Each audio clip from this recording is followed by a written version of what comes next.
All right, welcome everyone. We're Semblance of Sanity. I'm Caleb. I'm Jacob. And we're here for That time I got reincarnated as a slime, Season 2, Episode 3. Oh, yeah, I feel like I accomplished something every time I say that all the way through.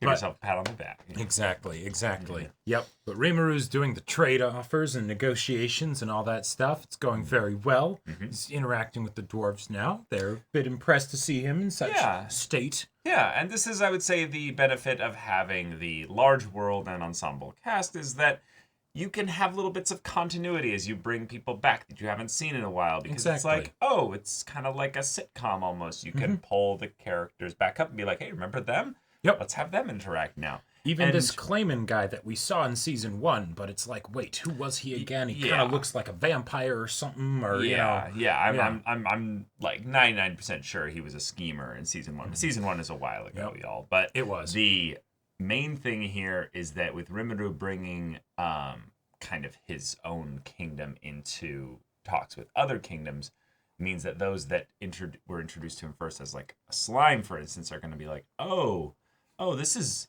You've grown. This is different. You've gotten a lot better. You have actual people following you now. Right, and that means his diplomacy skills will need to be, pretty good because, a new kingdom, that's, with someone that you might have had an in with before because they weren't as powerful. Now they are. It's they might want a bit more from you now that you have more stuff. Right.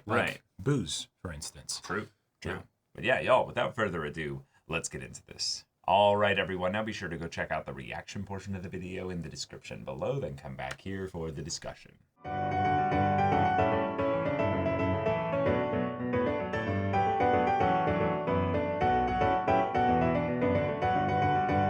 All right, we got ourselves a fun, wholesome, goofy... That was a very fun episode. Diplomacy episode with actually some really good, serious interactions with Gazelle, the king of the dwarves. Yep. I really liked that dynamic. Yeah. Like that was fun. A lot of the characters in this show, because the show is very fantastical and it's like full of whimsy and fun and all that stuff. When you then go into the realm of politics and international relations and trade negotiations and exactly, and being a leader and all that stuff, it's like that's some very serious, not silly kind of stuff. And so then having a very straight-laced kind of character that's direct and, and like, no, that speech was garbage because, that's too short, too humble, and too dependent on their sympathies. Yeah, it's like 0 points. You're the boss. You shouldn't be like, asking them to be like, hey, I wish that we can do this. No, that takes work. That takes effort. So they don't want uncertainty, It's like, no, you'd be direct and all of that stuff. Yeah. Yep. Cool. I really like that because it shows that, yes, there's a point to what he's saying, not just in the context of being a leader, but then interacting with your subordinates because of what happens later. But then also that Rimuru had a thing that was really good with it because of the way that he interacted with the owner of the cabaret elf bar, Yep. In that they were like, oh, no, I actually really liked that because there was an element of it being something where it was sincere and rather kind. Now, he can still get that message across while having some of the other things, while being more direct, like Gazelle was saying. So, finding that middle ground, Rimuru, exactly, where you need to live in. And having that specifically come up with the whole thing of the girls being like, how dare you? God, I appreciated that so much because that's a trope that I really don't like in anime. It is very cringe in my mind. It's like, no, because usually the people getting upset are not in any kind of relationship with the guy. Exactly. Yeah. And so it's like there's no romantic connection at all.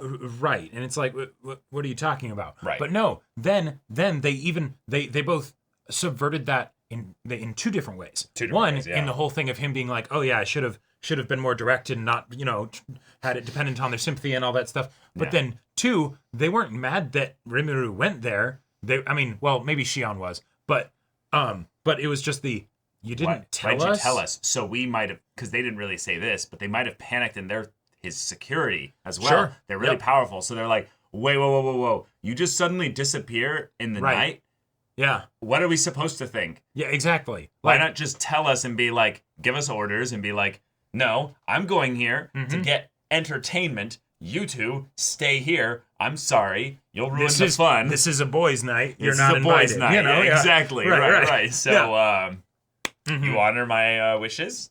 Do this for me. Thank you. Exactly. Right. I'm in charge. And that's if they have any kind of problems with it, then that's their thing. But yeah, Rimuru, you got to set good boundaries as a leader. Exactly. This is going to be a very big deal when you go to the next kingdom, where they definitely set up some things about how he's like, no, this guy, the super king, greedy, not the kind of person that's going to be a good kind of interaction like I was. Having people walk all over you when they're your friends, that's one thing. Yeah.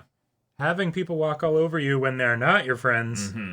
That's another. That's a whole other thing, especially when you have a responsibility to a lot of other people. Exactly. That you're leading. There's an then you're letting them walk over to those people that are following you. Exactly. There's an element of humility, I would say, in understanding that rather than trying to make this speech about humility, understanding that you represent and speak for more than yourself. Now, the way you can do that while still showing an air of like solidarity with the rest of your people and stuff is, don't come into this whole thing like being like, look at me, I'm so small, I'm nobody, it's no big deal, I hope that I can do this. It's like, no, I'm going to bring, by being a representative of my people, everything that we have to bear in this engagement here. Right. Rimuru is the kind of person who came from a situation where that kind of subservience was helpful, right? Because not all the times though, because sometimes even in the meetings and stuff, he was saying that it wouldn't go very well. But there is such a thing as like a lack of confidence being a problem, and a presence of confidence and belief in your own competence to be something that is not just like it is very good to have. Because then it makes other people feel a lot more comfortable interacting with you in like a part of a functioning greater whole, because they know you're going to do your part and you're going to do it well. Yeah, it's the kind of thing where if someone senses your insecurities about something, they might read it the wrong way and think of you as being maybe deceptive. And it's the thing of where with the elf bar owner or barkeep, she was making a point about how you were sincere and genuine. But the difference would be that while you were still feeling sincere and genuine, not everybody necessarily interpreted it that way. Right. That's an interpretation. There's ways in which you can remove a lot of that guesswork by the way that you present yourself and the words that you choose. And that's a really interesting thing to have another leader who's very much on the like, hey, you keep bringing me booze, man. Yeah, like, exactly. Yeah, we'll get along just fine. Great. Like this is gonna be a good time. Good stuff. They set up a lot of things with the other kingdom being a trade center. Very much setting up, I would say, also an arc of focus around the idea of diplomacy and trade continuing as Rimuru just keeps visiting all the neighboring nations. But this one being tied to an empire with a greedy king, one who has, some negative relations with probably our favorite ruler in this show thus far, outside of course, Rimuru. And then we're building up the stuff with Yom being, from this nation, and now he's adding a new person into his adventuring party. Right. Who's very much a competent wizard. Connected to Clayman, but it didn't just seem like it would potentially be like a facade, just a manipulation thing or whatever. It was also the like, there may be something that ends up happening between those two, Right.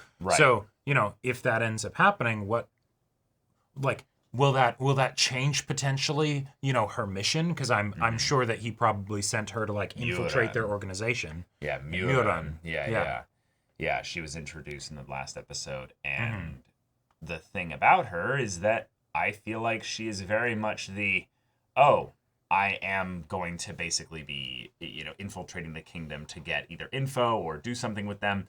But the OP very much set up no, I think these two might end up falling for each other. I think so. And then she'll no longer be, necessarily controlled by Clayman because she's like, but this endearing little dumb fuck, I kind of like him, The bit of, fighter basically versus high-level wizard it doesn't go well. She casts Force Cage and does some, stuff, and it's like, okay, it's done. But the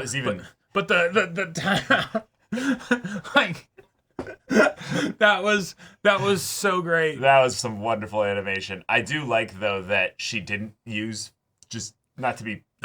She didn't do that immediately. She just did the simple thing of just, nope, you sink into the ground. And I lock your legs in there. Right, exactly. You can't move. And she starts actually by kiting him. She's using air gusts to move around really quickly. But then it's just nope, I lock your legs in place. And she doesn't even do a force cage. She just puts a ball vacuum of air around him. an air vacuum. Yeah. Yep. And then he's just like, nope, can't do it. Stop. Don't kill me. Yep. But then the way he has this genuine, oh, good job. Yeah. Which I also really like here because maybe this is the way in which you can have a response that's very similar to what Rimuru and Gazelle have as the middle ground here. Oh. Is he comes up and he just goes, hey, you beat me. You're pretty strong. Comes up to her. What's your name? Oh, nice to meet you. And then just holds out his hand, firm handshake.